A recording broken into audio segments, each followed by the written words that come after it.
The most unpopular prime minister in Canadian history is trying to hold on to power, and now the Canadian citizenry are coming together with petitions to try to get their representatives to vote no confidence. The polling does not lie here in Canada. It does not look good for the Liberal Party. And even people who still want to hang on to the Liberal Party are saying Trudeau's got to go. They don't want him to be representing what they have to say moving forward. Now, there is a petition that has been brought about by Michelle Ferreri of the Conservative Party now saying, well, we're tired of this. The citizens of Canada have lost confidence in Justin Trudeau and the Liberal NDP coalition. We call on the House for a vote of no confidence.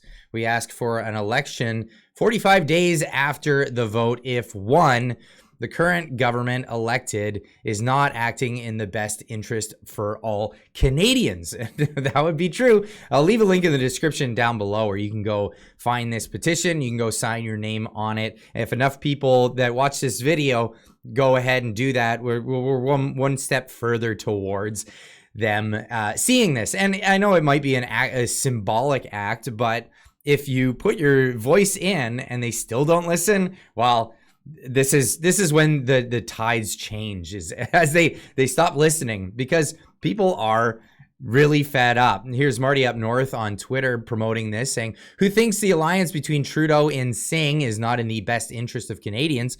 We've had a minority government for over 2 years. Time for a real government. Let's see if we can't get this petition to 250,000 names. Also retweeting Eva Chipiuk, who is also promoting this petition. Now, in the United States, they're even mocking Justin Trudeau. Here's a pundit on Fox News talking about this. A very unpopular politician in desperate straits. And so what he does is try and divide and conquer. He tries to demonize Conservatives. And in Canada, you can't get more demonizing than to compare them to MAGA or Trump supporters in America. And look, Justin Trudeau has just been named by his people as the most unpopular president in 50 years. And he's lying to them again. The reason that the Conservative Party in Canada rejected that bill for Ukraine is because Justin Trudeau tried to slip in a carbon tax to satisfy. He is just absolutely obsessed with these carbon taxes and imposing them on anybody around the world. Well, mostly Canadian people who actually contribute very little to CO2 in the atmosphere. But that's uncontested. I mean, follow the science, why don't we? Anyway, the media is not going along with Justin Trudeau anymore, and they're lashing back at him, and they've been suffering quite a lot because they can't show their stuff on the internet, and soon pretty much Google won't be showing Canadian media as well, thanks to that Bill C-18 that's backfiring on them. That's right.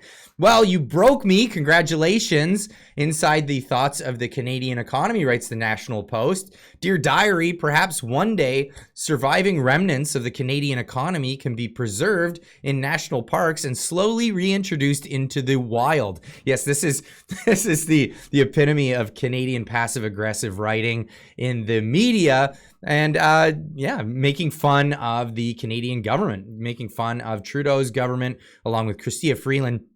Just after they passed or they proposed this new fall budget, which is just absolutely ridiculous. We're going to be spending more money on servicing the debt that they brought in than we spend on healthcare across our entire country. Just think of that. Let that soak in for just a moment. They're even talking on CBC News. Homeless overnight. Wow, they're even going PC with their language, anti-woke. I thought we're not allowed to say homeless anymore. It's unhoused individuals. But nope, they're just coming out and saying homeless. She works full-time and sleeps in her car. Poor credit score puts her at a disadvantage in tight Ontario rental market. Now, this is not uncommon actually in British Columbia, where I live, where it's pretty much a normal thing to see people living in their vans. They call it van life. They're trying to glorify it, but people just can't afford to get into any sort of a building anymore. A building, a physical building with indoor plumbing has become a luxury in this country. I'm not kidding. This is where we're at because of the unaffordability of putting a roof over your head in this country. And we can largely thank the Trudeau government for this in many respects. Now, again, the media is just not having it anymore. Here is a reporter just pushing back on Chrystia Freeland in this interview where she just tries to BS her the entire time. Take from that you would characterize, for example, this year's deficit at $40 billion, or the next 2 years, which are about $10 to $12 billion higher than anticipated at budget, as modest? And can you understand how Canadians might greet that with some skepticism, given your government's track record hasn't always been restrained? And I'll provide you with a few examples and offer you the opportunity to respond. $50 million on an app, ArriveCan, that never worked. The federal public services employment growth rate is 3 times greater than the population growth rate. Spending on contracting has increased by more than a third since just 2017.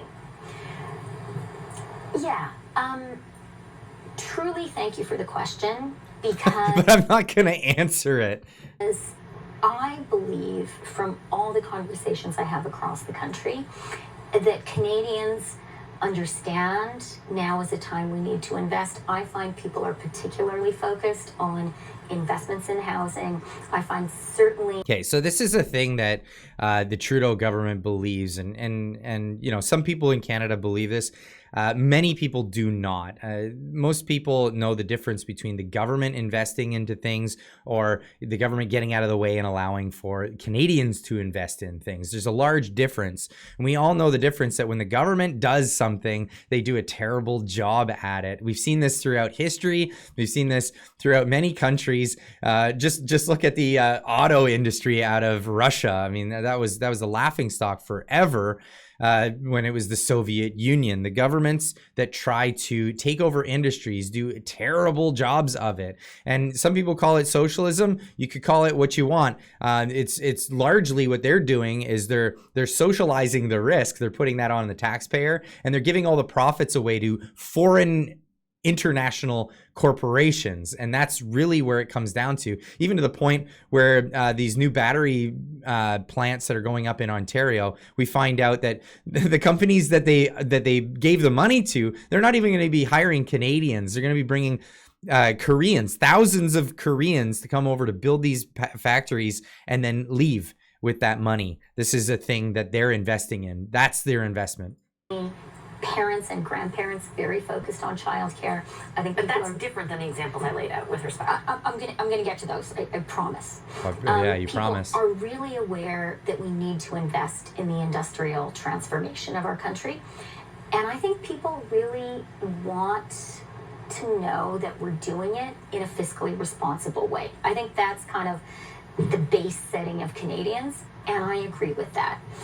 The largest loans given out to multinational corporations in Canadian history is it's a really hard argument to say that is fiscally responsible. They're just giving money away at negative returns.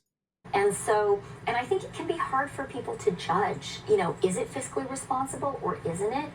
We're here in Ottawa. I think the House of Commons is behind us. Reason why it's not. There are lots of partisan talking points flying around. And so what I would say, to you, but even more to people listening to us and watching us, I get that you don't want me to grade my own homework. And I get that hearing me say government is fiscally responsible, you want some proof points. So I'll give you 2 quick proof points. The first one is Canada's debt and Canada's deficit right now, today, are the lowest in the G7.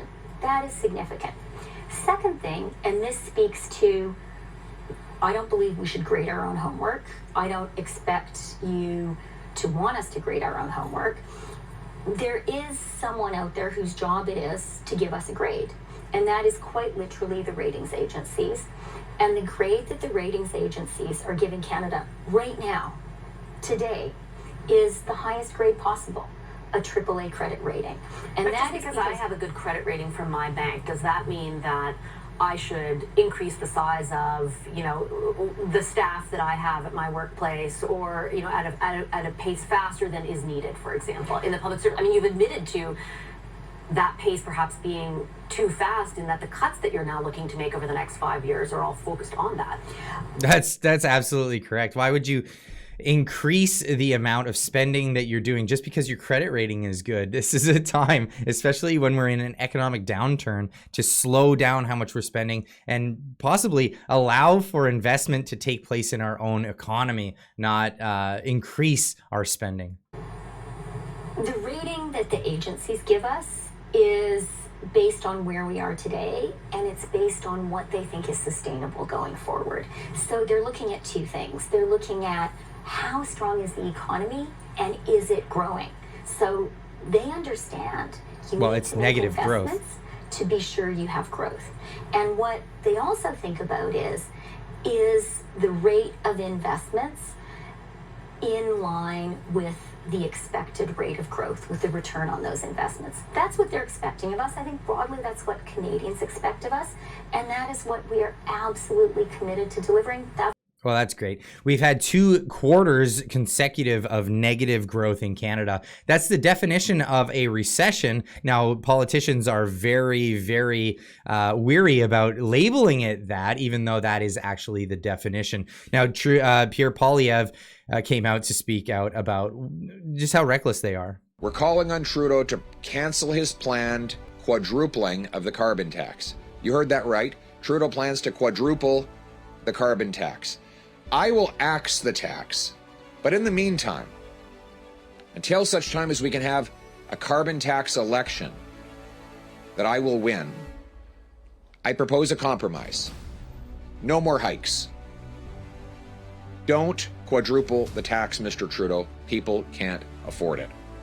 Well, he's not going to go along with that. Even trying to pass a bill for Ukraine, they wanted to throw in a carbon tax in there. And that's why the Conservatives voted against it. And that's exactly it. But this is how Canadians are living in this country right now. If you don't believe how expensive life is in BC, let me just paint a little picture for you.